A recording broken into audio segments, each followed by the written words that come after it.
everyone, welcome back to my channel. I hope you have all had a lovely day so far. Today I am coming to you with my November TBR. These are honestly my favorite videos to film because it just gets me so excited for the month that is to come. I have I think about 16 books on my TBR for this month so far. I don't like to plan out my month too much. I usually read between sort of 20 to 30 books in a month depending on what I have on. So I like to do just under that, so I kind of have a little bit of flexibility in the month so I can mood read a little bit then as well. But I think these videos are a great way for me to get through my physical TBR more than anything, because I know if I put it out there that I need to read a certain book, then I will really make an effort to actually read that book. So enough yapping, let's get into the video and I hope you enjoy. So the first session will be audiobooks that I really want to listen to, and the first three I have are all by Tessa Bailey, and they are all part of the Hot and Hammered series. So I think they're, just judging by that name, I think they're meant to be like tradies, especially probably the main character or the male main character. So we have Fix Her Up, Tools of Engagement, and then Love Her or Lose Her. And I want to try and have all of these read. These are on my physical TBR, but I think I would like to have these read as audiobooks just so I can get through them a little bit quicker, because I do have so many books that I need to read. And these just look so cute. I actually have never read a Tessa Bailey book, so I'm excited to start with these. She actually has so many books. Like, I feel like she just flies through her writing, which is very impressive.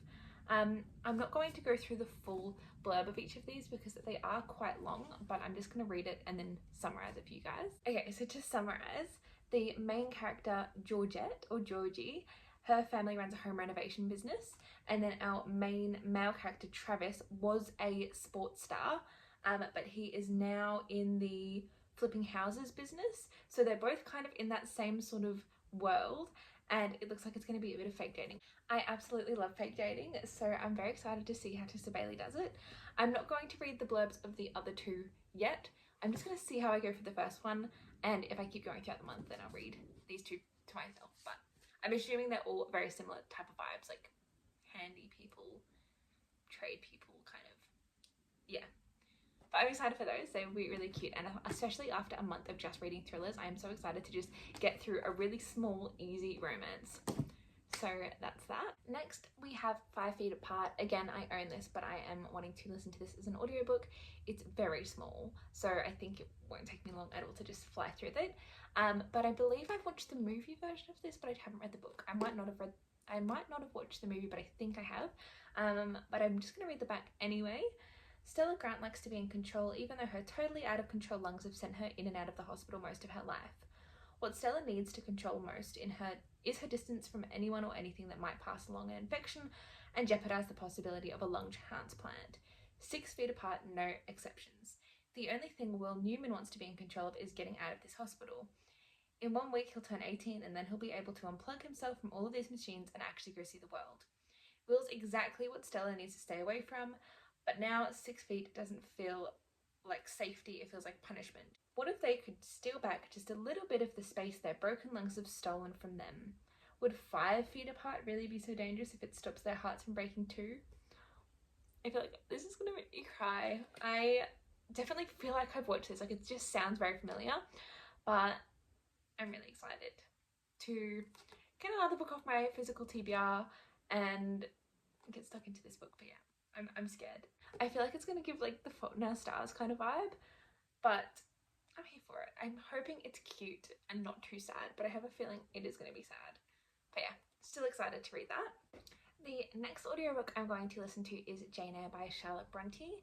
I am really excited to get back into the classics. I think it'll be a really good one. I know there's a little bit of a romance. I don't know too much about this. I know that she kind of has a troubled childhood, and it kind of strengthens her into be this strong woman, and then she falls in love with, I don't know if it's her employer or someone that she's working for, kind of, or in the house of what she's working for.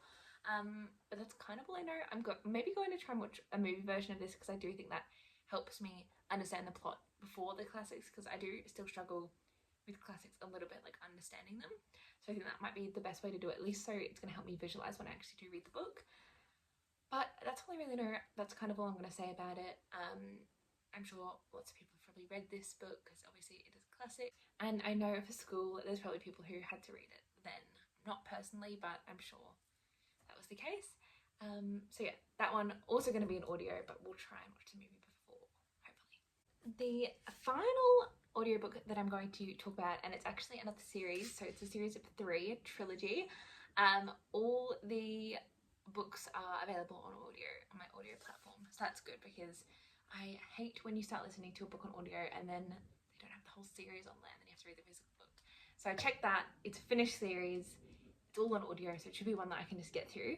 But it's Renegades by Marissa Meyer. I haven't heard many people talking about it, but my friend recommended it to me, so I'm just going to read the blurb off my laptop. The Renegades are a syndicate of prodigies, humans with extraordinary abilities, who emerge from the ruins of a crumbled society and established peace and order where chaos reigned. As champions of justice, they remain a symbol of hope and courage to everyone except the villains that they once overthrew. Nova has a reason to hate the Renegades, and she is on a mission for vengeance. As she gets closer to her target, she meets Adrian, a renegade boy who believes in justice and in Nova. But Nova's allegiance is to a villain who has the power to end them both. So it's like a YA fantasy, so I think it should be like pretty cute, but hopefully quite easy to read and easy to understand.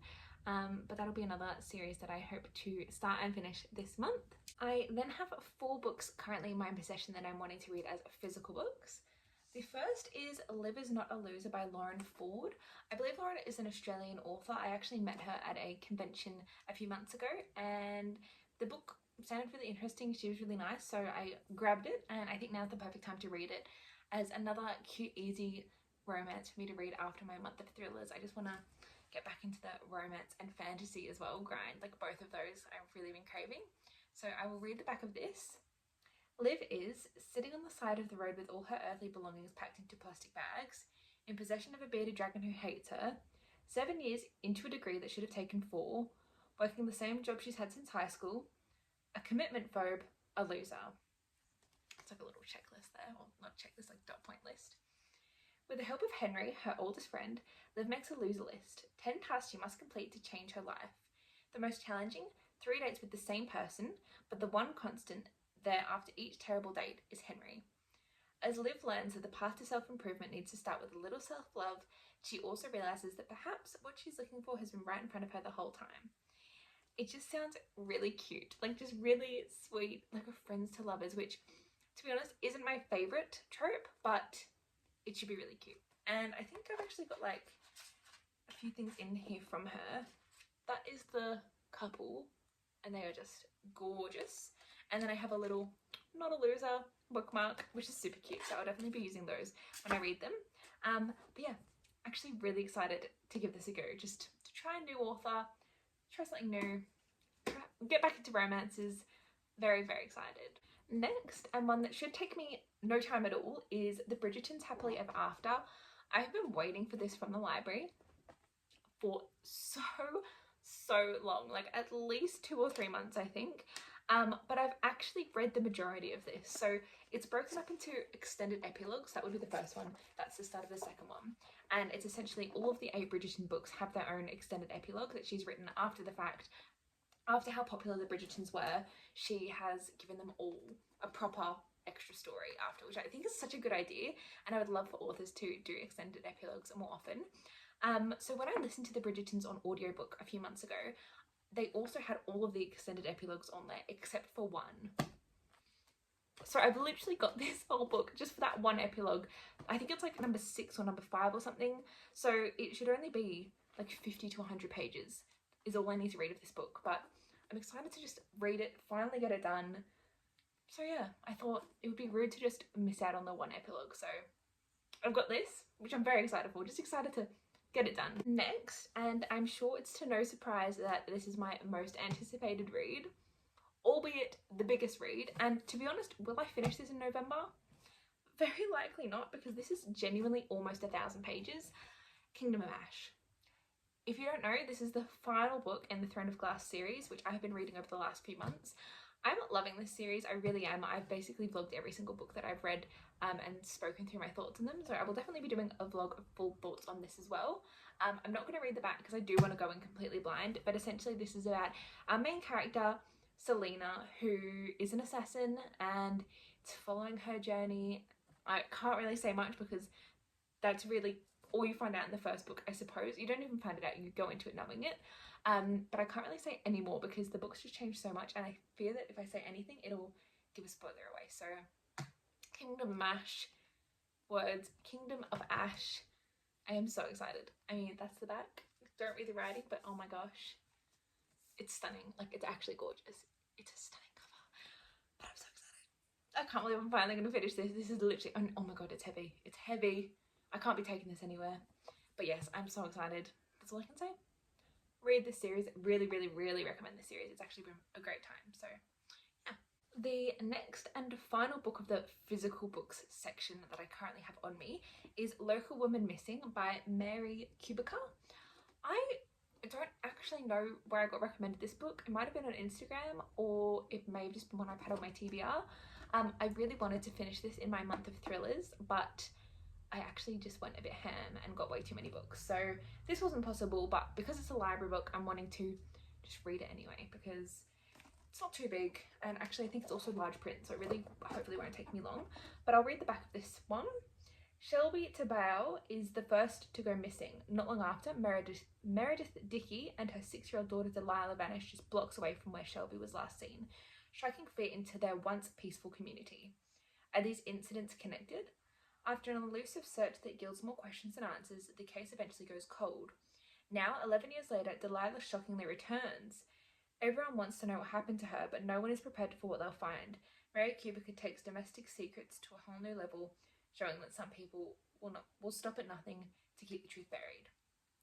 Interesting. I love they're gone, but now they come back and let's hear their secret, but they're also like, she's 6 years old. Is she gonna know when it happened? Is she gonna remember?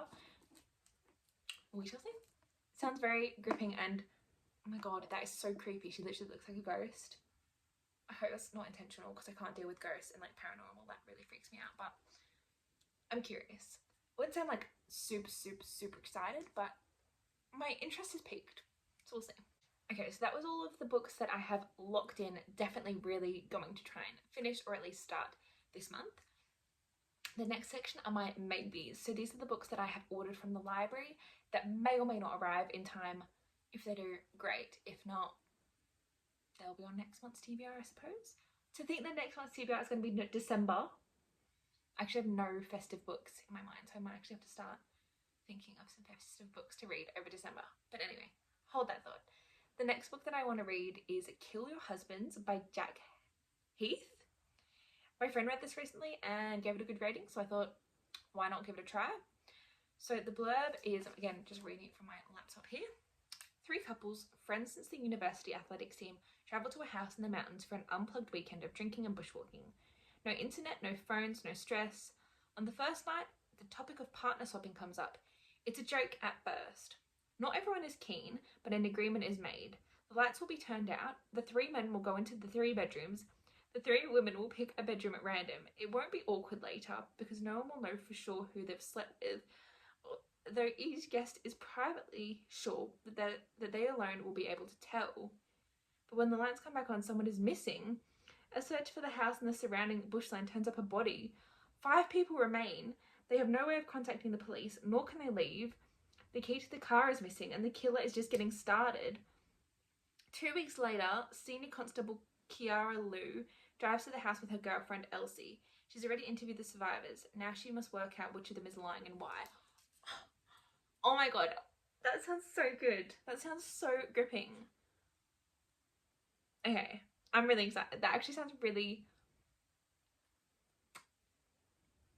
I'll be honest, I have read a few this month of books. It's like, we know it's one of you. It's one of these 5 people. Who is it? Or one of these 8 people. You're all in this remote cabin and someone goes missing, someone dies, and it's got to be one of you. And to be honest, I haven't necessarily enjoyed either of those that I read this month. However, I'm not ruling out that genre of thrillers yet, because that sounds crazy. But we'll see. I'm not going to have too high hopes. This is actually ready at my library. I just have been lazy and haven't gone get it, which means that I don't necessarily have to read it this month, because I think I have 4 weeks. So if I pick it up, I've got 2 weeks to pick it up, then I have 4 weeks to read it. So it'll be an October or November read, but I mean November or December read. certainly sounds interesting. Next, I have another thriller that, again, wanted to read in my October thriller month, but it came a little bit late, which is fine. It's That's Not My Name by Megan Lally. I'll read the blurb, again, on the laptop. She thought she had her life back. She was wrong. It was a mistake to trust him. Shivering and bruised, a teen wakes up on the side of a dirt road with no memory of how she got there or who she is. A passing officer takes her to the police station, and not long after, a frantic man arrives. He's been searching for her for hours. He has her school ID, her birth certificate, and even family photos. He is her father. Her name is Mary, or so he says. When Lola slammed the car door and stormed off into the night, Drew thought they just needed some time to cool off.